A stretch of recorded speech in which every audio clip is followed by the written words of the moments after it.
Several months after Angie Samota was savagely raped and murdered, the prime suspect, Russell Buchanan, hired an attorney and refused to speak with police. Several months after that, he left the country. It seemed suspicious, but without enough evidence to arrest Russell, police could not stop him. Russell was not arrested or charged with Angie's murder. He went on to become a successful architect. Now, 28 years after Angie Samota was murdered, Russell is talking once again about what happened that night and about Angie. Her friends describe her as the kind of girl that guys get crushes on. Maybe so. Possible that you had a crush on her? No, not at all. I hardly knew her. But after questioning Angie's friend Anita about that shared night out, investigators wrote that she told them that the evening centered around Russell and Angie, and that Anita felt as if she were along for appearances' sake only. It certainly didn't occur to me that it was Angie and Russ event. It was the three of us. I remember Anita and I sitting at the table visiting while Angie was out on the dance floor dancing. Russell had told police Angie and Anita had dropped him off around 1 a.m., and he then went to sleep. For him, that was the end of the night. Your alibi was you were home in bed. Yeah, and there was no way to prove it, unfortunately. The police theory was that you, after you were dropped off, walked back to Angie's house, knocked on the door. She let you in because she knew you. You already had a thing for her. Something went wrong. You attacked her. You had sex with her. You raped her. And then since she knew you and she could identify you, you stabbed her to death. That's what they thought.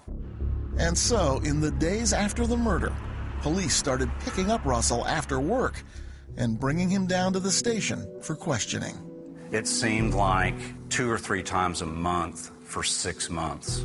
As they got towards the 5 to 6 month time period, there was a significant shift in the tone and tenor of the interrogation. More accusatory. Outright accusatory. I recall in detail the detective leaning back in his chair with an envelope of photographs of the crime scene. They were absolutely horrific. He would hold them up in front of me, and his questions were, Russell, this looks familiar, doesn't it? You remember this, don't you? Because you did this. We think you did this. No, it wasn't we think. It is you did this. You had sex with her, you killed her. You stabbed her 18 times. But Russell continued to deny it. That steady drumbeat of accusation and denial ended only when Russell hired the attorney and refused any further free trips downtown. And the murder of Angie Samota then went cold for years. Then, in 2004, 20 years after the crime, Angie's friend Sheila, by then living in Nashville, decided to act on something she'd thought about for a while. I actually had felt Angie around me for a while, and then I was doing homework for the Bible study class, and all of a sudden I look up, and as you're sitting there, there was Angie. And then I thought, it's time. And I called the police. And said? I wanted to know about the Angela Samota case, who was working on it, if they were working on it, and if they weren't, would they reopen it? And at that point told me nobody in 20 years had called, not one single phone call. That prompted Sheila to take a big step. She decided to get a private investigator's license to see if she could learn enough about crime and criminals to actually help solve Angie's murder. At the very least, she wanted Dallas police to take her seriously. She earned her license in 2006 and called the police again. I said, I'm a private investigator. You need to send me all the information on Angela Samota's case. And I need to talk to the detective, and I need you to tell me, you know, what has been done, what hasn't been done, where's the information, where's the evidence, all of that. Wasn't well received at all. But they met with you to talk about the case. No. They gave you the evidence. No. No. They gave you regular updates. No. None of it. Doesn't sound to me like it helped to be a private eye. It did not.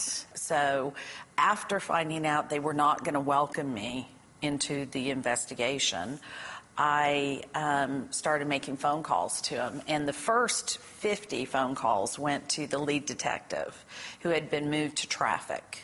Got nowhere with him. And finally one day, 6 months into it, I talked to a receptionist who said, he's in retirement. He's not even working traffic. Wait a minute. You left 50 messages in 1 month? Yes, I'm a little obsessive. Sheila's persistence paid off. She eventually was put in touch with the investigator looking at cold cases. A woman who dusted off the old Angie Samota files, took a look inside, and found some promising evidence. In 2006, when she decided to reopen the case, she went over to the lab and realized that they did have a rape kit. They did have a sample that, in today's technology, could be tested to try and find a DNA standard. By 2006, of course, DNA testing had evolved.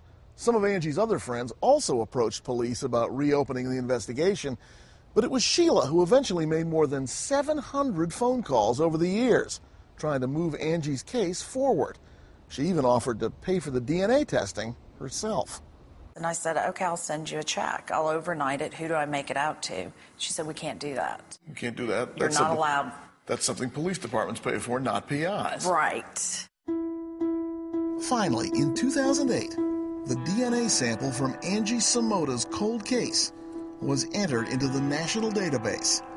To Sheila Wysocki, the frightened co-ed turned mom turned private eye, the pieces were about to finally fall into place. You still focused on the theory that Russell Buchanan did it and got away with murder? Oh, absolutely. Absolutely. Found out he was still in Dallas, that he was actually a professional, and I kept thinking, why is this man having a good life after he had murdered Angie? It was going to be solved, and Russell was going to go to jail. Well, just a minute. If it were that easy, do you think this story would be on Dateline? Coming up, the case is cracked. The detective said, we got him. My mind immediately went to Russell. Who else could have done it?